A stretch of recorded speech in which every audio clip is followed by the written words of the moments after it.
Boomer, good morning. How's it going? Hey, good morning, guys. Thanks for having me on. I was like everybody else last night watching the Yankee game when Michael Kay came on and made the announcement. And, for guys my age, this guy was our hero, and he loved being the hero. And, there was a tear to the eye without question. And I remember all those days that I sat on my stoop waiting for my dad to come home in a New York Met uniform to take me to Shea Stadium to see his favorite pitcher, and that was Tom Seaver. And as I got to know him over the years and then went out to his winery during the week of Super Bowl 50, and I could tell that the dementia was coming. It was like early onset. He also was suffering from Lyme disease or effects of Lyme disease.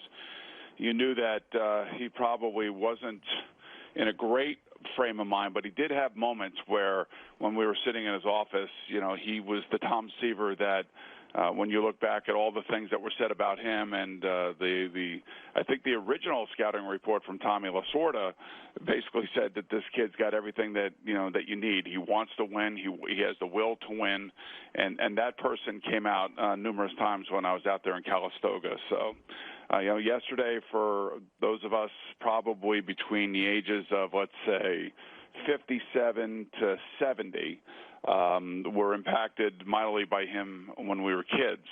And just to think of the longevity, the greatness, the way that he pitched, his style, which was all legs, the perfect delivery, some would say, the way that he would drag his knee on the mound when he would come home.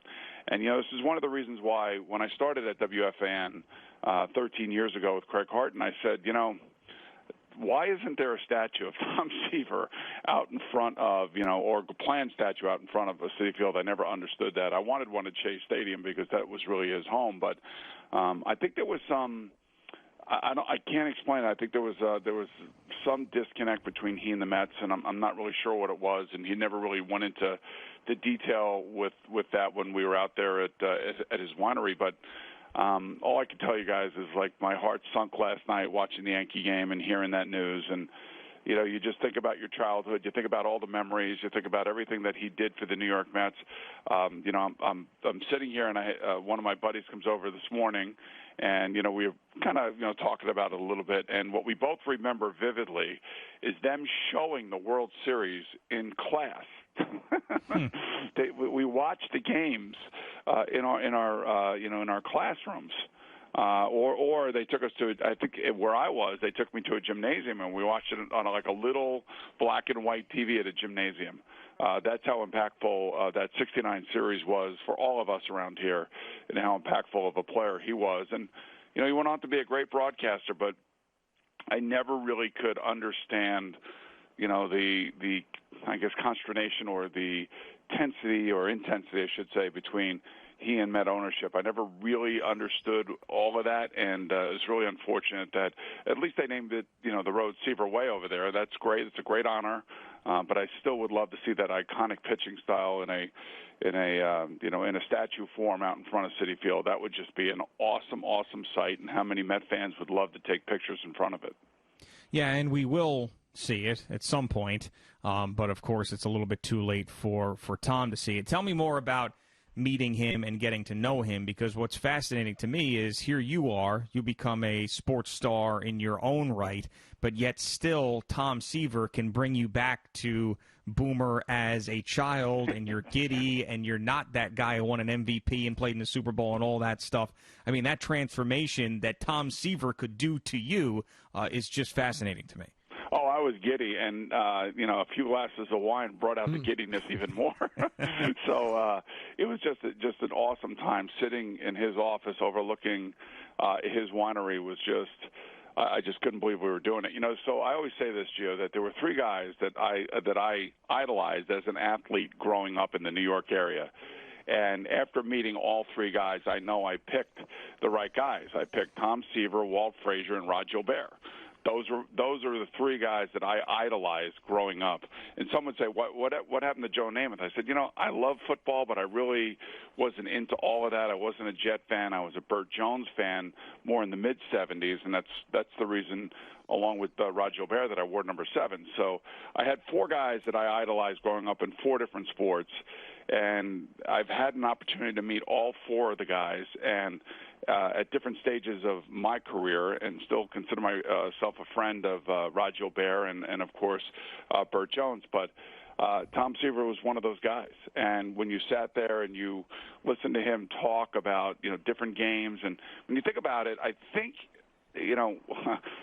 the fact that he's appeared in something, I don't know, like 500 games or something like that for over 20 years and had a level of consistency and very rarely ever took a trip to the injured list and, was able to accomplish what he accomplished in 20 years. We're never going to see that again, ever in baseball. Nobody will ever pitch as much as he has pitched. Nobody will throw as many pitches as he threw. I mean, he was just a warrior. I mean, and that was the personality that came through, in Calistoga. Now, I also will say that I felt like, as many of us ex-athletes do have, sometimes we have an axe to grind, if you will, or maybe, we are a little bit jealous that we didn't hit the big money. I think about Phil Simms and how little money he made like the first 5 years of his career, and he was a first-round draft pick. And I look at the success that he had as a player, and I can understand like if he and I were ticked off that we missed out on the $40 million a year. It may impact some of the things that we may say. I think Tom Seaver was one of those ex-athletes. He was truly one of the greats of the greats. So he was he's a top five. He's the top five in the top five baseball category list in my eyes. And maybe I'm a little bit jaded, but the impact he had on me as a kid certainly makes me feel that way.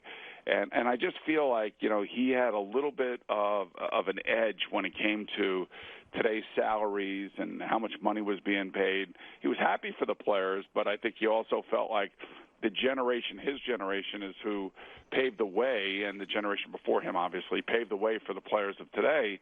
And I think the players of yesteryear, expect, different types of appearance fees, and they want their likenesses to be licensed. They don't want to be signing autographs unless they're paid for it because they feel like they've missed out. And I think there was a little bit of that in him when I was talking to him out in Calistoga. But generally, he had a lot of baseballs on the wall. He would take me through some of the games that he pitched, take me through some of the issues, some of the memories that he had that he could remember. But all in all, it was a fabulous 3 hours that I spent with him. Had lunch. His wife Nancy was just absolutely as gracious as could be. She was open and honest with me, telling me everything that Tom had been dealing with at the time.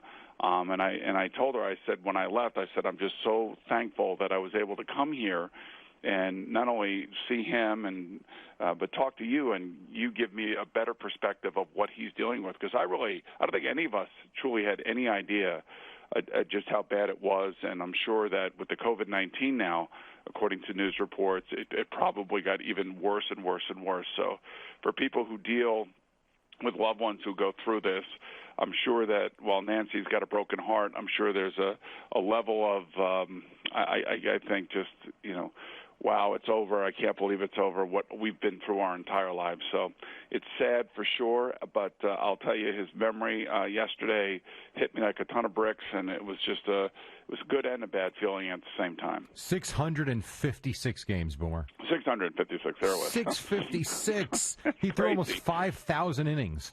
That's right, and that's why, I think he played 12 years for the Mets, and those 12 years were in my informative years. Those were the years that impacted me the most. And those were the years where I had to have the Tom Seaver card. Those were the years where I had to watch every game he pitched.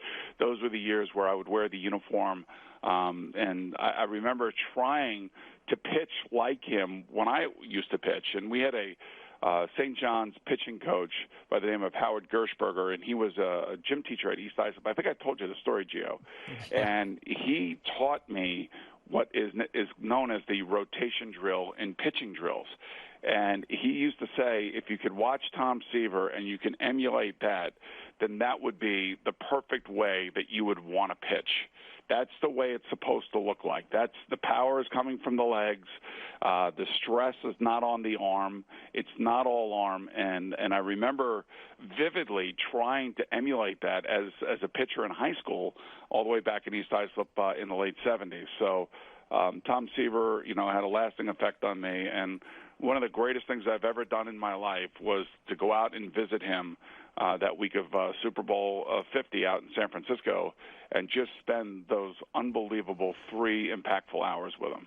Thank you for watching. Please like, comment, and subscribe. And don't forget to hit the red bell so you're notified when we have new content.